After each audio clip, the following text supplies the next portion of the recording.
Bonjour à tous, je vous présente ici la construction d'un vaisselier. Ce meuble est un peu particulier car il intègre bois et métal. Pour le bois, j'ai utilisé du tulipier pour le corps du meuble et du pin pour les étagères. Dans cette vidéo, je ne détaille pas toute la préparation du bois. Ce meuble est constitué de deux parties indépendantes. Le corps du bas, qui comportera deux portes, et le corps du haut, qui lui aussi aura deux portes mais qui seront vitrées. Sur les différentes vues, vous pourrez voir le squelette du meuble. Tous les montants ainsi que les traverses ont une épaisseur de 27 mm. Cette structure est assemblée uniquement par tenons et mortaise. En jetant un coup d'œil à mon stock de bois de tulipier, je constate que j'ai pratiquement tout utilisé. Je comptais faire les étagères du meuble avec la même essence de bois, mais il va falloir que je trouve une autre solution. Sur cette photo, je vous montre comment est assemblé le panneau dans la structure du meuble. À l'endroit où va chaque panneau, je fais dans chaque montant et chaque traverse une rainure dans laquelle vient s'encastrer la plate-bande du panneau. La rainure est faite à la toupie avec une fraise arénée de 7 mm d'épaisseur.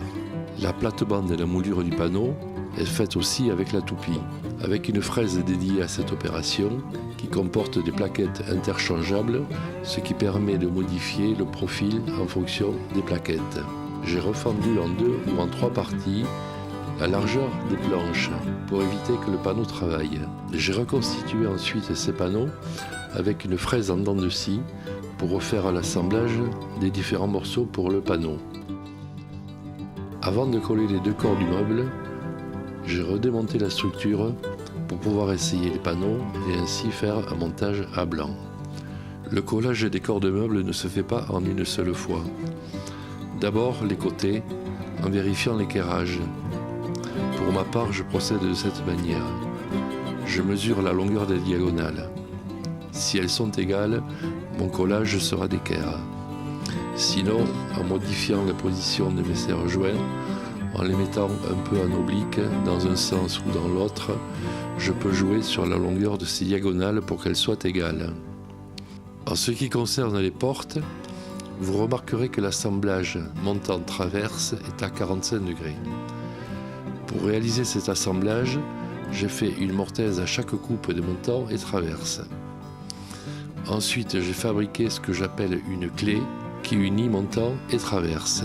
Pour les charnières, j'ai utilisé des pivots qui s'insèrent dans une rainure arrêtée à la longueur du pivot, dans la partie haute et basse de la porte. Sous le dessus du meuble bas, j'ai placé deux tiroirs montés sur coulisses avec frein à la fermeture. Étant donné qu'il ne me restait pas assez de bois de tulipier, j'ai opté pour du pin pour faire les étagères. Vous pouvez voir le décrochage fait sur les étagères.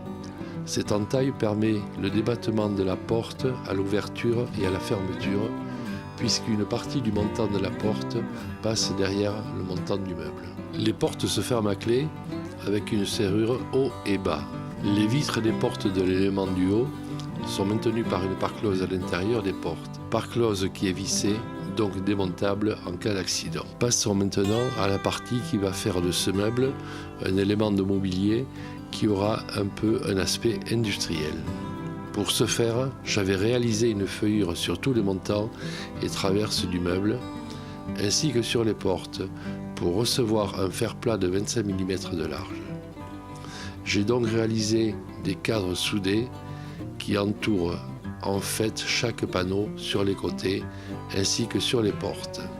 Ces cadres sont percés et fraisés pour pouvoir être fixés dans les feuillures.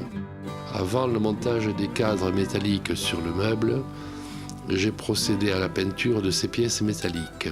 Peinture en deux couches et deux produits qui donnent un aspect oxydé du métal. Voici donc ce vaisselier terminé. J'espère que vous aimerez cette présentation et si c'est le cas, n'hésitez pas à mettre un pouce vers le haut et profitez-en pour vous abonner pour voir les nouvelles présentations. Et je vous dis à la prochaine.